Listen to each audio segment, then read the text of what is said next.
미국 생활을 한 지 만 3년이 지났고 4년 차에 접어들고 있고 절반이 딱 지난 시점인데 유학 생활을 위해 준비해뒀던 펀드는 거의 다 떨어져 가고 있는 상황입니다.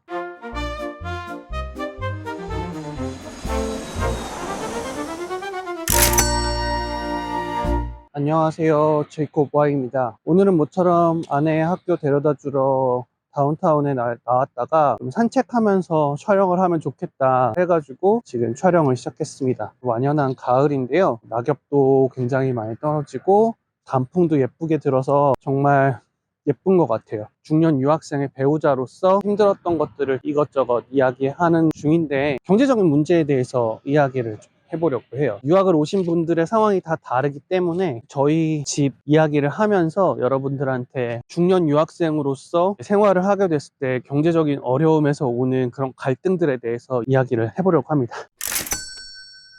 유학 생활을 하면 경제적으로 쉽지 않아요. 정도의 차이는 있겠지만 부자인 집에서 유학을 오든 가난한 집에서 유학을 오든 모두 마찬가지예요. 경제적으로 어려운 가장 큰 이유는 두 가지인데요. 하나는 들어오는 돈이 적다는 거, 두 번째는 나가는 돈이 많다는 거. 일단 벌이가 많이 줄죠. 줄 수밖에 없어요. 왜냐하면 저희가 지금 유학 생활을 하면서 벌이가 들어오는 루트는 아내 학교에서 생활지원금으로 나오는, 영어로는 흔히 스타이펜드라고 얘기를 하거든요. 그렇게 들어오는 돈이 전부인데 그 돈의 액수가 맞벌이를 하던 그 금액보다는 당연히 적을 수밖에 없죠. 수입은 아무래도 줄 수밖에 없고요. 두 번째로 이제 나가는 돈은 굉장히 큰데 아무래도 미국이라는 나라 자체가 물가가 굉장히 비싼 편이잖아요. 모든 게 다 비싸요. 경제적 환경이라든지 국제 정세 때문에 물가가 굉장히 많이 올랐거든요. 처음 유학을 올 때 예측했던 것보다는 훨씬 더 많이 드는 게 현실인 거죠. 들어오는 돈은 적어지고 그리고 나가는 돈은 많아진 거예요. 처음에 예측했을 때는 그래도 계산을 했을 때 얼추 비슷하거나 조금씩 마이너스가 되겠구나 라고 생각을 했어요. 아내도 저도 회사를 다녔었고 퇴직금을 받았으니까 조금씩 충당을 하면 빠듯하지만 생활할 수 있겠다 라고 생각했던 게 사실이었는데 그게 저희 예측과는 항상 맞아떨어지진 않잖아요. 경제적으로 굉장히 어려운 부분이 분명히 있어요. 너무 힘들어서 여기 잠깐 앉아서 얘기하겠어요.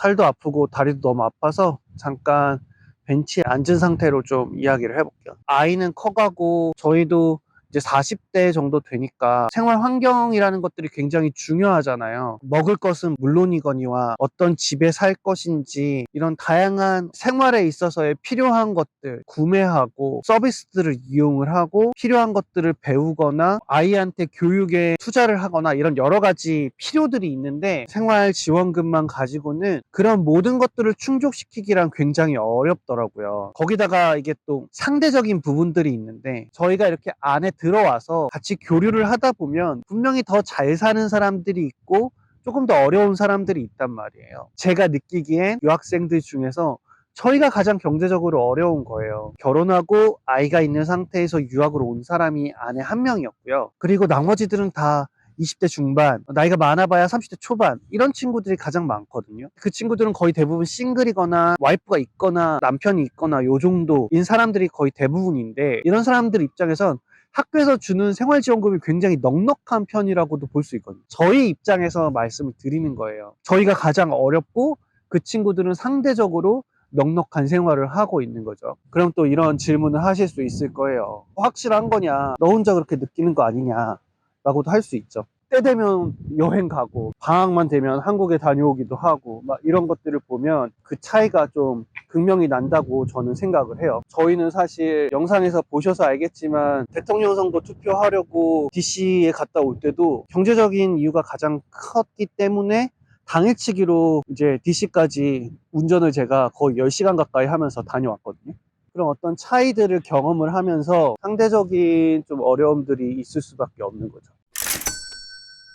그러면 이제 그럼 너 알바하면 되지 않냐, 애도 컸을 만큼 컸으니 너 알바하면 되지 않냐. 미국 학생 비자는 알바를 할 수가 없어요. 미국 유학을 하게 되면 모두가 고민하고 이제 생각을 해야 되는 부분이 바로 이 지점인데 어떤 학위는 저희 아내처럼 6년까지 해야 된단 말이에요. 남편 혹은 아내가 집에서 집안을 돌보는 것도 저처럼 6년 동안 일을 못 하잖아요. 가정경제에 전혀 도움이 되지 않는 사람이 됐다고 생각을 하니까 그 부분이 굉장히 힘들더라고요. 마음이. 문제를 해결하기도 쉽지 않고 경제적인 압박이 분명히 드는 건 사실이에요. 이런 경제적인 문제는 앞으로 아내가 학교를 끝마치는 때까지 계속될 수 있을 거예요. 분명히 단기간에 극복하기는 되게 쉽지 않은 저희 지금 환경이라고 볼 수 있는데, 돈이라는 숫자 앞에서 매몰돼서 생활하지는 않으려고 계속 노력은 하고 있는데 생각보다 잘 되지 않아요. 전 에피소드에서 이야기했던 자격지심의 문제도 커지게 되는 이유도 되고 말이죠. 이런 여러 가지 측면들을 고려해 봤을 때 중년 유학을 준비하시는 분들 같은 경우는 다양한 컨틴전시 플랜이 있어야 되지 않을까라는 생각을 굉장히 많이 하거든요. 장기간 동안 이 시간을 버텨내야 되는 과정이 있기 때문에 학업을 마치고 난 뒤에 그 열매만 생각을 하고 3, 4년 동안 희생하면 되지라고 생각만 하기에는 생각보다 그 시간을 견뎌내기 쉽지 않다. 유학생 본인으로서도 또 저같이 배우자로서도 이 시간들을 버텨내기가 쉽지 않다.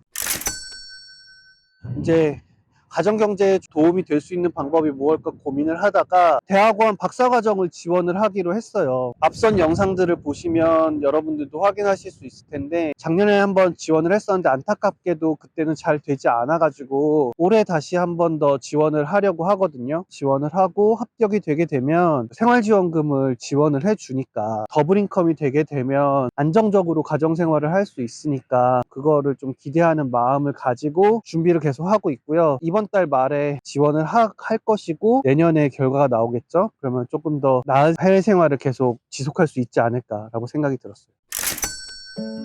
저는 여전히 여러분들이 도전했으면 좋겠다라는 쪽이에요. 세상이 되게 급격하게 변화하고 있고 인간의 노동력에 대한 재편성이 지금 되고 있는 시점이기 때문에 분명히 재교육이 필요하고, 이러한 재교육을 슬기롭게 받아들이기 위해서는 중년의 나이에도 해외 유학이 굉장히 좋은 솔루션이 될 수 있다라고 생각을 하고요. 특히나 자녀들한테 더 좋은 기회를 많이 주고 싶으신 분들에게는 본인의 유학이 아이들에게도 굉장히 큰 도움이 될 수 있다라고 저는 여전히 생각하고 있거든요. 하지만 20대와 30대 초반의 싱글일 때 유학을 도전하겠다고 마음을 먹는 것과 중년의 나이가 돼서 배우자가 있고 아이가 있는 상태에서의 유학을 결정을 하는 거는 굉장히 많이 다르다라고 생각을 해요. 오늘은 제가 지난 3년 동안 중년 유학생의 배우자로서 생활을 하면서 경제적으로 가졌던 여러 가지 갈등들, 또 어려움들, 이런 부분에 대해서 이야기를 해봤어요. 그런 어려움들을 잘 극복하신 많은 분들이 정착해서